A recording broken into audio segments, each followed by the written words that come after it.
to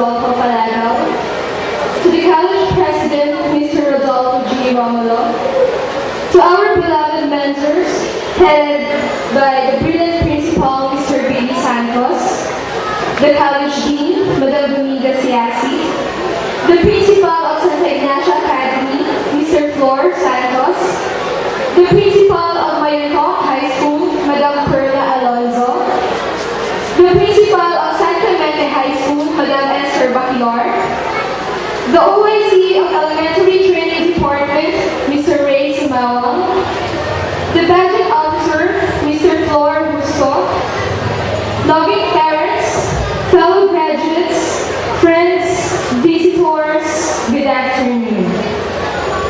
Waking up this morning, I thought deeply of what will happen this afternoon. I came to think of how we would pass through the 4 long years in the secondary under the roof of this institution. From a toddler learning the ABC and counting 1, 2, 3, time really passed by so fast. I can still remember during the first day of school when I was a freshman, I was totally a stranger. I was sitting in a corner waiting for someone to approach and talk to me. I had lots of questions. What future awaits me in this institution? But at this juncture, it's clear in my mind that I overcome the challenges of being a high school student. I'm now to leave this roof to step onto another, more equipped to be prepared to gain higher education for my future and for my loved ones. As I travel from one place to another, I can see along the highways Secretary Jessie Lapus' slogan, Edukasyon na Solusyon, which vitally jives with this year's theme for all graduation ceremonies or closing exercises. Education has the greatest role in solving problems on illiteracy, poverty, crimes, and nation building. In all countries of the world, our country, the Philippines, considered as one of the third world countries, is not far behind when it comes to literacy programs. We Filipinos are very proud to say that we value much education in our lives, and quality education are said to be workable and functional, not only in urban places, but also at the remotest barangays of the Philippines. To prove that this is the reality, many Filipinos became great because of the acquisition of education to the extent of burning their midnight candles to their best. To mention some, we have our national hero, Dr. Jose P. Rizal, Carlos P. Romulo, regarded as the little giant, and many more professionals in all walks of life who go abroad for greener pastures. For day-to-day news, we read in newspapers or viewed in televisions rampant killings, notorious robberies, and numerous rapes, which are bad elements of society, and that from final findings, doers are said to be out-of-school youths who haven't undergone even a single year of higher education, or teenagers who lack parental guidance.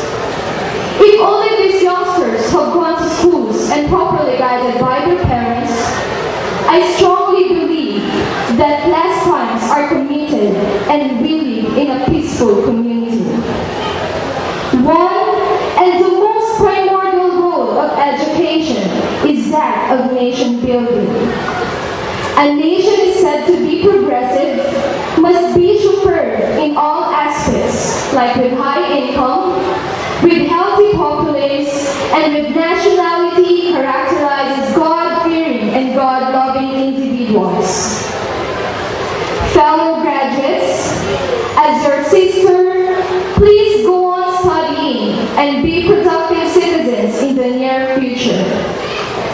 As I made mentioned a while ago, you can be instruments or great contributors in the betterment or upliftment of our country if you are literate in words as well as in figures. If you can combat poverty, if you can minimize or eliminate crimes, and finally, you are an efficient and effective nation builders. Success is not just a good luck. It is a combination of patience, hard work, and determination. I am what I am now because I worked hard for it. Life is not a bed of roses. Rather, it has plenty of thorns. But it's up to us on how to get through of this. We have to be with people who will play significant roles as we are crossing the bridge slowly. To our teachers, thank you for sharing your best in nurturing and teaching us to be well-versed in words as well as wizards and figures. And above all, for molding us to have a wholesome personality for us to prove that we, the youths, are the hopes of tomorrow. Thank you, Mom and Sir, for the encouragements and pieces of advice you've entirely given me to bring out the best in me. I will always treasure the knowledge imparted to me.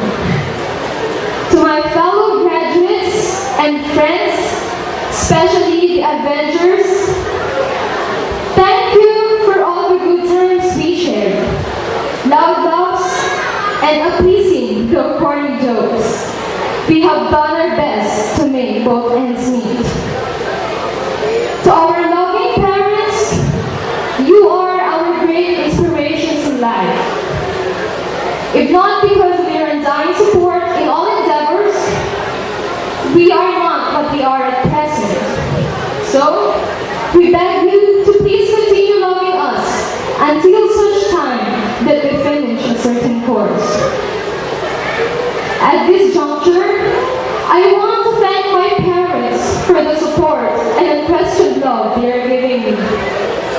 I can't compensate everything that you gave me, but this way, may I give you a half of it and make you proud that I am your daughter. Ma, will you please stand up so they can see the greatest mom in the world for me?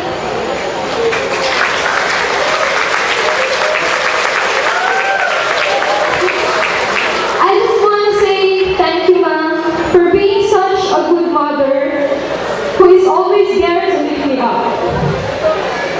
As I always say, mahal na mahal po kita. To my Papa, though he's not here with me today because of his job, I know that at this moment, he's the happiest and proudest father. I am not what I am now, if not because of his sacrifices to be a distant place for us. To Tatay, I thank you for always making me feel that I don't only have a loving Lola, but also a surrogate father who patiently takes part in all my school activities and basic needs. To our alma mater, you are a living monument to us. We will continue to bring out the best in us and be proud to say that we are products of community colleges. To our dear Lord who guides me and gives me inspirations, thank you. Again, thank you